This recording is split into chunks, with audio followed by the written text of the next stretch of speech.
I think I can speak for a lot of people when I say when the PlayStation 5 was first announced back in 2020, I didn't think that the PlayStation 4 would still be supported with almost all of the new big releases almost 3 years into the PS5's lifespan. Like, I thought for sure that by the end of 2022 would be the max time span that we see new releases on the PS4.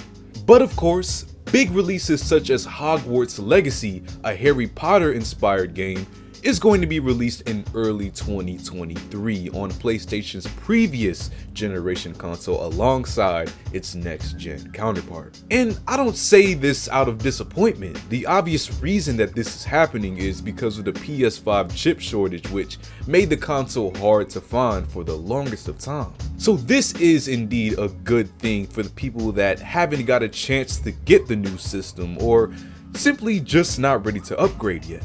But if PlayStation is going to still make new games on the old console with pretty much the same support that they give the next gen counterpart, wouldn't you say the least that they can do is keep the games they release on both consoles fair? And give the games on both consoles the same content while they still make backward compatible games? Well, that is ideal, but unfortunately, Sony isn't doing that with one of their exclusives that's available on the PlayStation 4 and PlayStation 5. Horizon Forbidden West, a highly acclaimed PlayStation exclusive. This title is receiving a new DLC update, continuing Aloy's adventure 10 months after the game's official release. This title was again one of the newer games that's seen a release on both PlayStation consoles, with little to no difference between them gameplay-wise.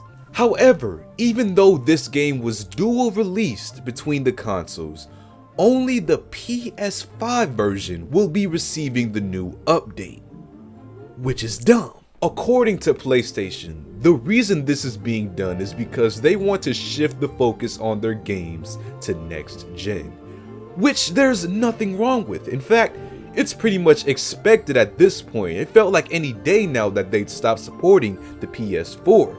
But to do so with a DLC for a game that was released on your old system is just unfair to fans of the game playing on PS4. And it's not like the game can't run the DLC. I mean, that's if you got any space left on that PlayStation. One game is damn near a terabyte these days, but the base game runs perfectly smooth on the system already, so it's not like it's a whole new built from the ground up video game. So if they want to push the next generation of consoles, wouldn't it be better to do so with the release of a new PS5 exclusive game instead of new content for an already released game? Like I said, the PS5 and PS4 version of Horizon Forbidden West is pretty much identical, you know, other than obviously the PS5's better graphics. So to withhold this new DLC is just unnecessary. This just comes more as an inconvenience to anyone that doesn't plan to buy a PS5 right now because, like I said, they're still making PlayStation 4 games. At least though, I can personally confirm that PS5s are indeed becoming more readily available. Every store that sells games that I've been to in about the last 3 weeks have had some in stock, so that's a good sign. If you do want to get a PS5, it shouldn't be nearly as hard as it was earlier this year to get one, and luckily, save files from PS4 can be transferred to PS5, so you can easily access your previous Forbidden West save data. But even still, I don't see the reason they gave up on this game when new games are still being made for the older consoles, so PlayStation dropped the ball on this decision. But at the end of the day, more will switch to the new console and problems of this nature will become obsolete. So hopefully this is just a small bump in an upcoming smooth road from here on out, because I'm still excited to see what PlayStation has in store for the future and what games we'll have to look forward to.